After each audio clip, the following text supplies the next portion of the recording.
video, it means that you've bought one of our dog leads. You've either bought the adjuster, one of our 2 sizes of the training slip lead, or it could be the spaniel lead, or the heeler lead, or even our puppy training slip lead. This video is not only going to show you how to fit the leads, but it's also going to show you how to use them correctly. Fantastic. For the demonstration purposes of this video, we're going to get rid of all the other leads. And we're going to just use the adjuster because they all fit exactly the same way and you use them the same way. So we're going to show you now how to fit, how to use, so you can get your dog walking with no nose in front of toes. If you're right-handed like me, your dog walks on your left-hand side and you want to make the lead to look like a letter P. You have the rope on the left-hand side, letter P. Here's the important thing, make sure when you fit the rope over the dog's head, like so, that you're standing in front of the dog. If you're left-handed, it's the opposite way around, so you've got a letter Q with the rope on your right-hand side, so the dog walks on your right. Here's how to fit the lead correctly. So if you're right-handed like me, dog walks on your left, you need a letter P. So letter P, golden retriever called Ralphie, over his nose. First of all, get one ear in. Secondly, get the other ear in. Then move the small little ring, the circular ring, between his 2 ears, like so.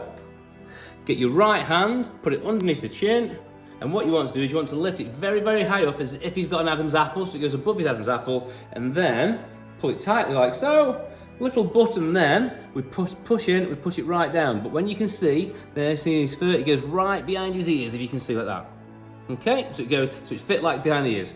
Then push the little button on the stopper, push it in and go straight down, nice and tight like that. A lot of people make this mistake when they push the button in. They do it like this, they go very gentle and put it down like that, and it isn't tight enough, and what happens is, as soon as you start to use the lead correctly, as you can see, look, it moves around here, there and everywhere, and it'll start to slip down. So, golden rule is, nice and high, up above the Adam's apple, still the ring between the 2 ears, push the button in, straight down, nice and quick. That's how you fit the lead correctly. So this is how we use the lead correctly. For the smaller dogs, we have the black part here where you place your thumb with the handle facing forwards. When we have the larger dogs like this big boy here, we turn the handle round, we have the flat piece still, and your finger can fit just nicely in that little nook there. Key ingredients to making this lead work properly is, number 1 is you. You've got to be very calm, you've got to be very relaxed. Your left arm must be relaxed. It can't be up here like this, holding the lead like this all tight. Because look what it does, it makes the lead very, very tight, makes it uncomfortable for the dog. So, arm relaxed, wrist nice and relaxed, grip nice and relaxed. You don't want to be gripping onto it like this. Because if you do, you're going to send signals down into the dog, and the dog is going to pick up on your anxiety, and he's going to think that there's something that he needs to act towards. So that's your first number 1 ingredient. So the number 2 ingredient is that the lead must have a bow in it. It must be loose in order for it to actually do its job. So what is the lead's job then? To communicate to the dog. And how does it do that? It has to be a pattern interrupter. So it interrupts the pattern of their thought so that then they focus on you instead of what they thought they wanted to do. The third ingredient is the technique. If you don't get this right, doesn't matter what lead you buy from us, it's never going to work. So let me explain it to you in a really, really easy fashion so it'll sink in.